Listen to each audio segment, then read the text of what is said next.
Hello বন্ধুরা, কেমন আছো? আশা করি অনেক ভালো আছো। তা আমিও ভালো আছি। আচ্ছা বন্ধুরা, তোমাদেরকে একটা কথা জিজ্ঞেস করতে এসেছি। আচ্ছা বলো তো, এটা আমার মেয়ে না আমার আমার বোন? যদি তোমরা বলতে পারো একদম কমেন্টে লিখে দাও। আচ্ছা, সামনে এসে যাতে বলো তো কার মতন আমার মতন লাগছে, মানে তোমরা সবাই বলে দেখো কে এটা।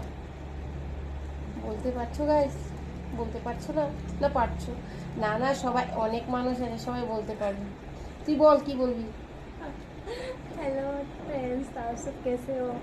तो आप सब मेरे मम्मी का सपोर्ट की। নেই, বলে দিয়েছে না তোমাদের সবাইকে মেরে মম্মিকে সাপোর্ট করো। কি বলবো, কি ভাবলাম কি তোমাদেরকে একটু ইসে করবো। দেখেছো না, মানে আমাকে একদম আমার কি বলবো, মানে আমি কিছু একটা সিক্রেট রাখতে পারিনি। টাই ফিশ। আর ও, আমি বাংলা দিয়ে বলছি, ও হিন্দি দিয়ে বলছি। বলো তো, তুই বাংলা কথা বল, সবাইকে বাই ভালো করে নমস্তে বল। नमस्ते। বাই।